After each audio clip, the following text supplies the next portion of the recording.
Hello, everyone. It's Minea in front of Learn Languages HD Audio.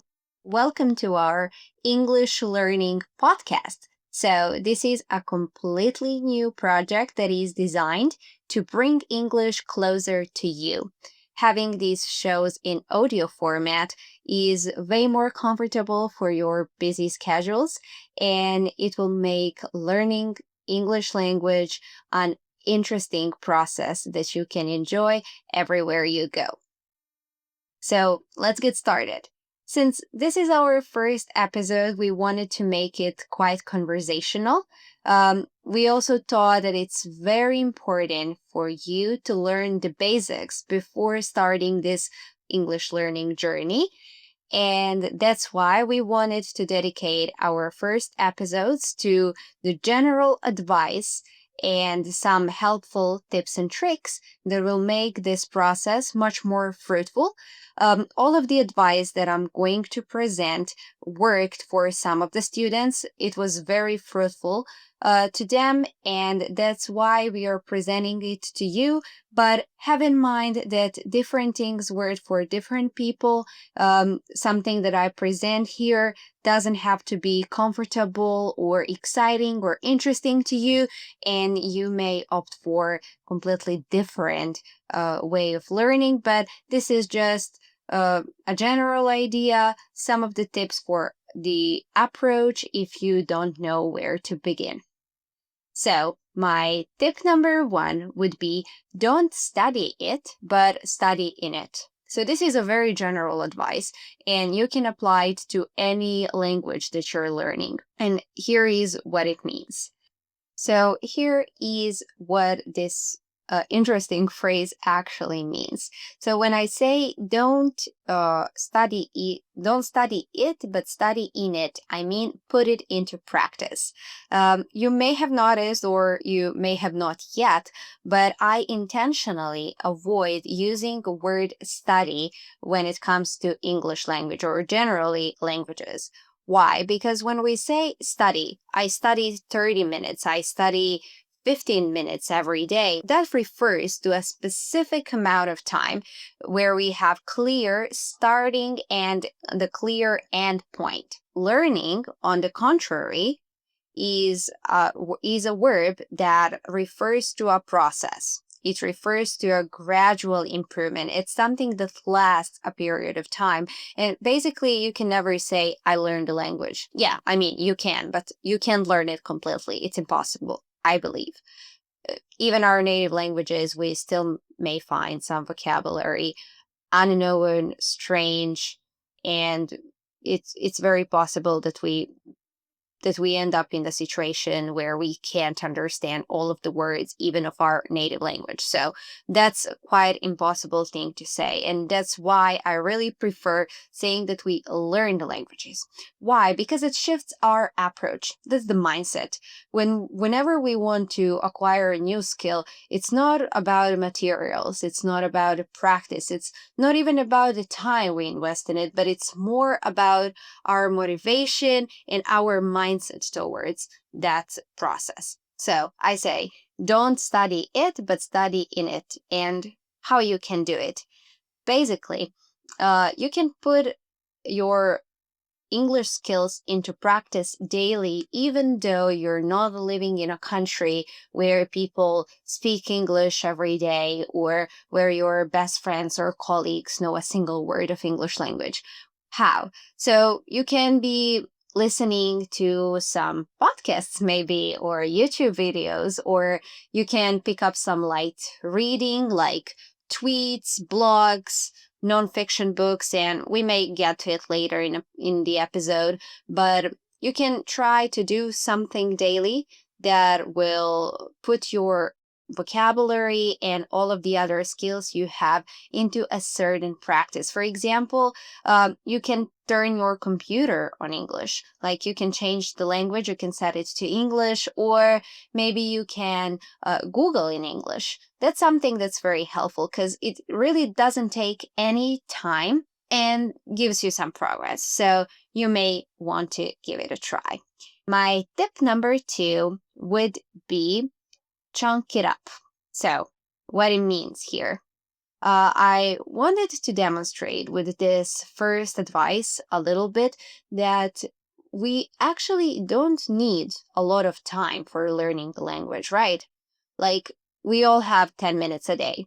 10 minutes. It really sounds insignificant, and it is insignificant because, like, 10 minutes of 24 hours a day we have, it's really not a big deal, and we will spend it on something else otherwise. But it definitely brings a lot of progress to you when it adds up over time. Like, if you just set 10 minutes a day and 7 days a week, so you have 70 minutes at the end of each week, like it's over an hour of your time dedicated to learning English language a week.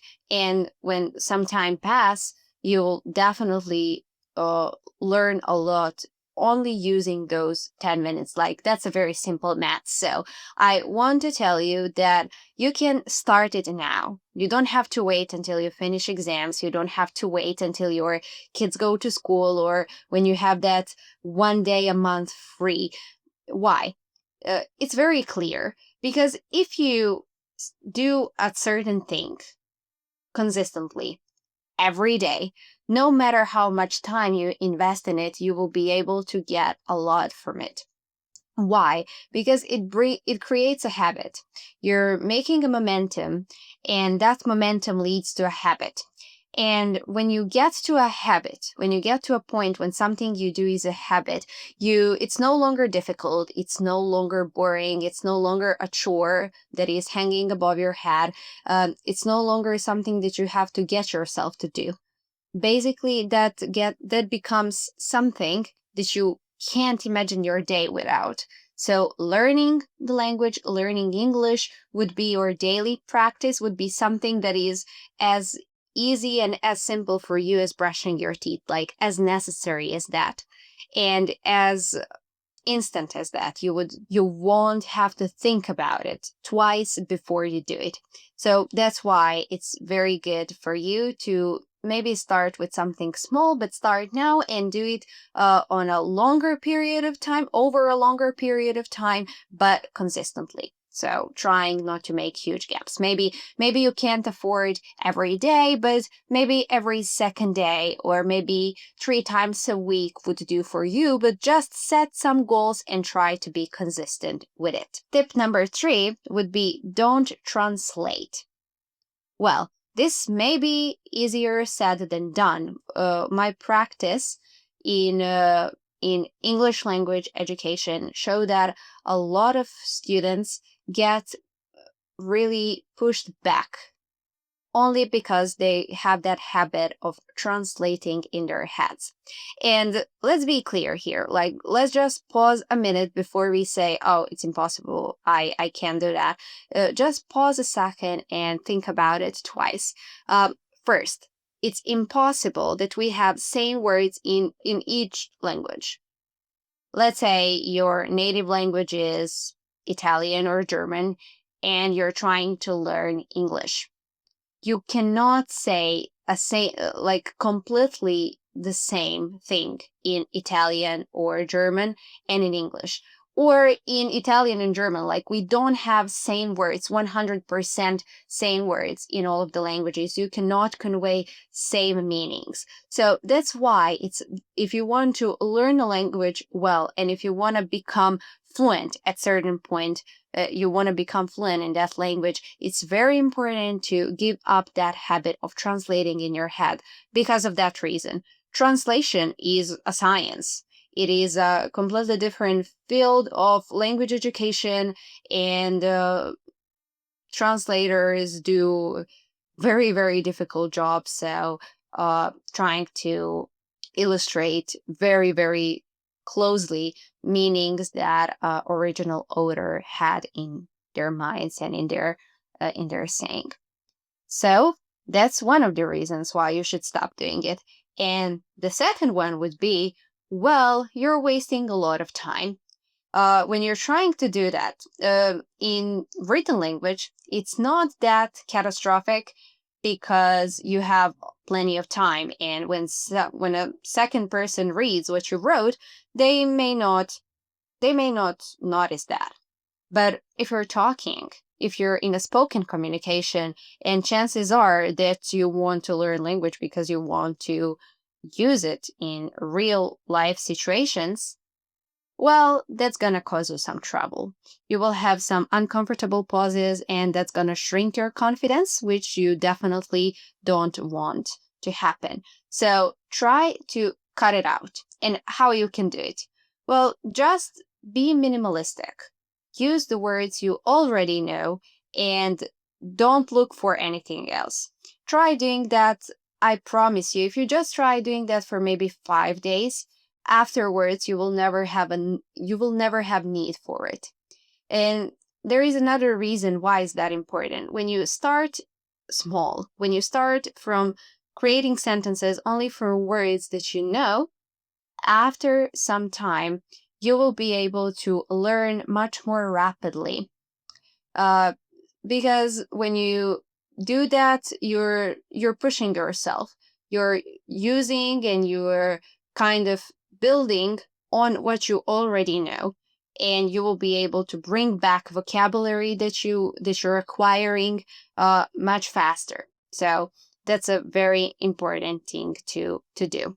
My next tip would be a little bit more concrete. So, one of my really close friends once gave me advice, and at that point, she was already fluent in 6 languages.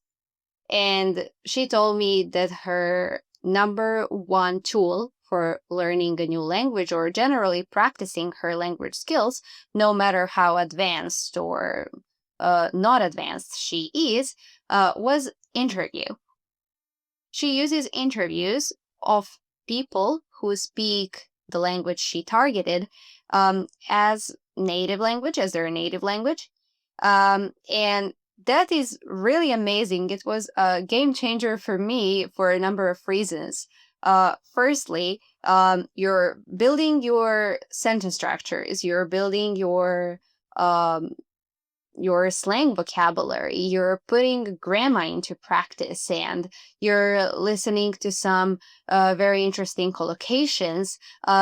It's very rich. You can enrich your vocabulary and generally your skills. You're sharpening your listening skills and also your speaking skills after some time, because you'll be able to reproduce that. You're maybe strengthening your accent. uh, that's it gives you a lot of benefits. But on the other hand, you're getting knowledgeable in a variety of subjects. So if you're picking a person from the field that you're interested in, let's say you like sports, and then you take some NBA player and their you watch their interviews after games, or maybe you're more into movies, so you're watching the interviews of famous producers or actors that are native English speakers. Well, you're also going to learn a lot about industry. You're going to learn a lot about the subjects that they are talking about and that they are experts in. And that's another reason why I definitely believe you should give it a try. Next, I have some other resources that are going to make learning English a fun process, but also very beneficial. Watch movies.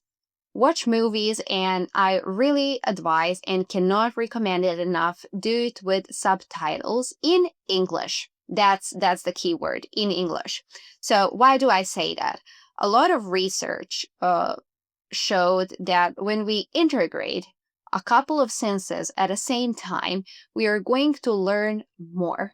We are going to, that learning session, as I want to say it, is going to yield much more of a product than it would do if you were using just like one of your senses. So, for example, you are reading a book, and I'll get to that later. It's very important. But let's say you're reading a book passively, and on the other hand, you have watching a movie with a subtitle. When you're watching a movie, your listening skills are active. When you're watching a movie with subtitle on, English subtitle, at the same time you're listening and you're also reading, you're seeing that. And instantly you have higher chances of learning more of the vocabulary than you would if you were just passively turning the pages. Then I said books. Uh, that's another thing that I can't recommend enough. You're also building your reading skills that are necessary for your day-to-day life, for your work, for your education, no matter what you're into, or for your general literacy, your concentration. It's great for for a number of reasons. But when it comes just to language perspective, I believe that reading is something that you can do for fun, that you can do for gaining knowledge, and that you can do for gaining a lot of vocabulary. Aside from vocabulary, there are always sentence structures, grammar structures that are easiest to see in a book, and when something sounds interesting you can come back to it later, etc. Here we come back to the translation. A lot of people would say, well, I can't read because there would be a lot of words that I don't know. That's true. It will happen, and it will always be happening. uh, Maybe later it would not be that obvious. Maybe that number of unknown words would shrink, but it would still be happening. And of course, it happens in our native languages too sometimes. So, what is an advice here? Generally, we say to students, don't translate all of it because you're losing the points, you're losing your thoughts, you can't follow the story that clearly. And also, when you just translate the book, when you just translate in the dictionary, maybe that meaning would not match exactly with what you already have in a book. So the key number would be, the magic number would be, checking in dictionary maybe 1/3 of the unknown words in a certain book or on a page. Check 1/3 of those, and for the rest, try to conclude from the context. Even though you may not have a clear idea what that word means, you will still be able to understand it, you will still be able to get a point, and you will be able to use that word later. And when you hear it, you will know what it means. So that's a trick, and please stick to it, try it. Give it a try, and you'll see I'm right. Then there are a lot of other tools that some of those we have mentioned already, but I believe that I should repeat it all together. So I mentioned YouTube, I mentioned your favorite podcasts, I mentioned music, or maybe I haven't, but music. Then we also have books. When I say books, I that in that category I also count like magazines, blogs, tweets, very light reading like comments or something. All of that would do a trick. And when you're choosing these materials, choose something that's interesting to you. So if you're generally into science fiction and you don't like romantic movies at all, don't watch romantic movie. Watch a science fiction movie and put on an English subtitle. Or that would be nice, definitely, to know biology terms in English language or technology terms in English language. But if that's not of your interest, please don't do that, because it's very important that you focus on words that you're going to use. You're learning the language that you will use, not that you will know.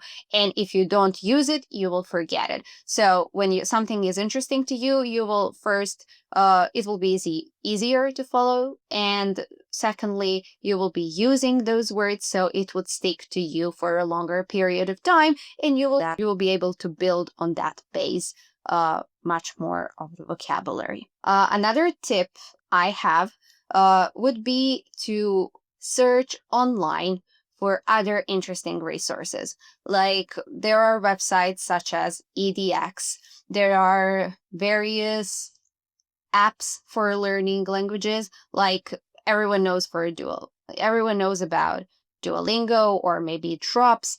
These are not the best choices for learning specifically English, maybe, but you will find, when you just open your Play Store, you'll be able to find a lot of other applications that will make learning fun process to you. edX is a website that offers free university or courses from other certified institutions, and you can find it in other languages, so you can get use of those materials and build your English skills and your other skills at the same time. This may sound as a lot, but let's summarize it quickly. So the key points, the key takeaways here would be to just start. Start with small goals. Start no matter how much time you have to spare on learning English language at a moment. And over a certain period, you will have a great cumulative effect and you will be amazed at how much you have achieved without even noticing. After some time, it will all become habitual to you. It will become very interesting and necessary. And I promise that you will enjoy it. So, thank you for listening to this podcast. Thank you for joining me. Once again, it's Minea in front of Learn Languages HD Audio. Stay tuned for other episodes next week. We are bringing you something very interesting, so make sure to follow up. If you have any questions or you want to give us some advice or some ideas for new episodes, make sure to leave comments below. Thank you once again. Have a great day. Bye bye.